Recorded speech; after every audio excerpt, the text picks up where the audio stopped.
Introduction. Tvameva Mata Pita Tvameva. Tvameva Bandhuscha Sakha Tvameva. Tvameva Vidya Dravinam Tvameva. Tvameva Sarvam Mama Deva Deva. Thou art mother, thou art father, thou art kinsman, thou art friend, thou art knowledge, thou art wealth, thou art my all, O Lords of Lord. Srimad Bhagavad Gita is just not a holy book. It has also gained a prominent place in literature of the world. It contains divine words emanating from the lips of Lord Krishna.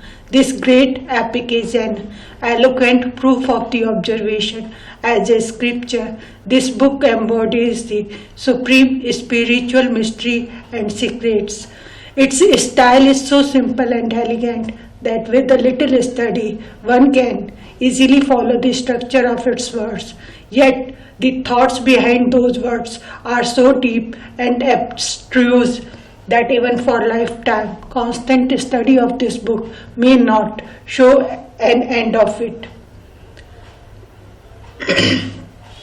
The Bhagavad Gita is an unfathomable ocean of wisdom. It is a bottomless sea containing endless strait of meanings, just as a diver diving deep in the sea lays his hands on precious gems. Similarly, diving deeper and deeper into the secrets of this book, the seeker goes on discovering more and more piles of extraordinary gems of thoughts and ideas. The Bhagavad Gita is a part of the Mahabharata, but even then it has its own identity, which has made it more prominent than the Mahabharata.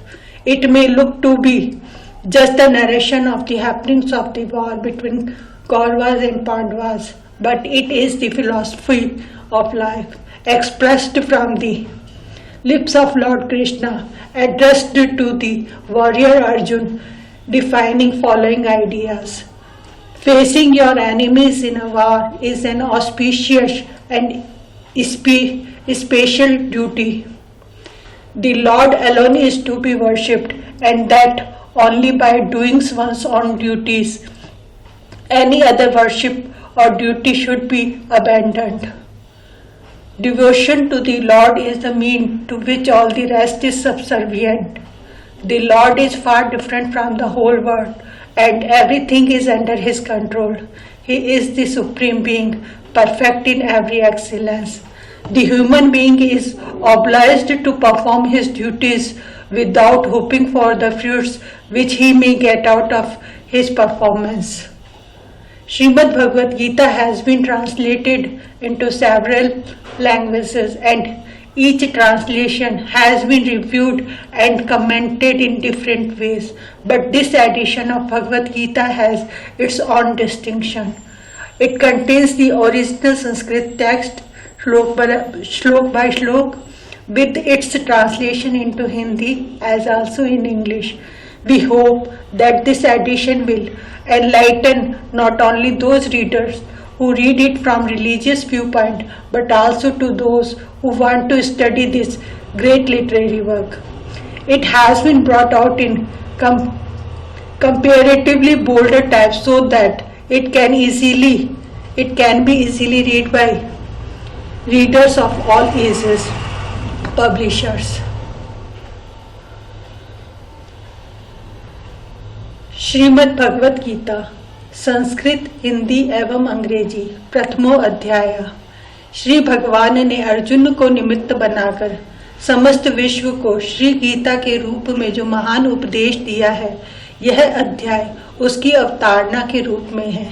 इसमें दोनों ओर के प्रधान योद्धाओं के नाम गिनाए जाने के बाद मुख्यतः अर्जुन के बंधुनाश की आशंका से उत्पन्न मोहजनित विषाद का वर्णन है। इसलिए इसका नाम अर्जुन विषाद योग रखा गया है। प्रसंग। पांडवों के राजसूय यज्ञ में उनके महान ऐश्वर्य को देखकर दुर्योधन के मन में बड़ी भारी जलन पैदा हो गई और उन्होंने शकुनी आदि की सम्मति से जुआ खेलने के लिए युधिष्ठिर को बुलाया और छल से उनको हराकर उनका सर्वस्व हर लिया। अंत में यह निश्चय हुआ कि युधिष्ठिर आदि पांचों भाई द्रौपदी सहित 12 वर्ष में वन में रहे और 1 साल छिपकर रहे। इस प्रकार 13 वर्ष तक समस्त राज्य पर दुर्योधन का आधिपत्य रहे और पांडवों के 1 साल के अज्ञातवास का भेद न खुल जाए तो 13 वर्ष के बाद पांडवों का राज्य उन्हें लौटा दिया जाए। इस निर्णय के अनुसार 13 साल बिताने के बाद जब पांडवों ने अपना राज्य वापस मांगा तब दुर्योधन ने साफ इनकार कर दिया। तब दोनों ओर से युद्ध की तैयारी होने लगी। भगवान श्री कृष्ण को रण निमंत्रण देने के लिए दुर्योधन और अर्जुन द्वारका पहुंचे। भगवान अपने भवन में सो रहे थे।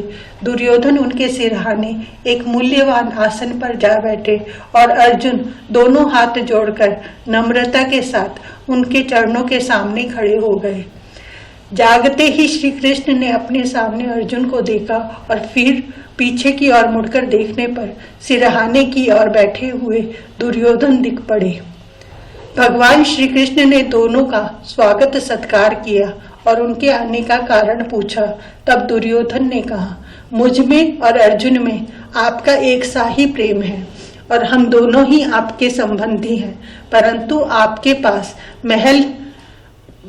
आपके पास पहले मैं आया हूँ। सारे भूमंडल में आज आप ही सब सज्जनों में श्रेष्ठ और सम्माननीय हैं, इसलिए आपको मेरी ही सहायता करनी चाहिए। भगवान ने कहा, निसंदेह आप पहले आए हैं, परंतु मैंने पहले अर्जुन को ही देखा है। मैं 2 प्रकार से सहायता करूंगा। एक और मेरी अत्यंत बलशालिनी नारायणी सेना रहेगी और दूसरी ओर मैं युद्ध न करने का प्रण करके अकेला रहूंगा। मैं शस्त्र का प्रयोग नहीं करूंगा। अर्जुन, धर्मानुसार पहले तुम्हारी इच्छा पूर्ण होनी चाहिए, अतः दोनों में से जिसे पसंद करो मांग लो। अर्जुन ने शत्रुनाशन नारायण भगवान श्री कृष्ण को मांग लिया। तब दुर्योधन ने उनकी नारायणी सेना मांग ली। भगवान ने अर्जुन से पूछा, अर्जुन, जब मैं युद्ध ही नहीं करूंगा तब तुमने क्या समझकर नारायणी सेना को छोड़ दिया और मुझको स्वीकार किया? अर्जुन ने कहा, भगवान, आप अकेले ही सबका नाश करने में समर्थ है, तब मैं सेना लेकर क्या करता।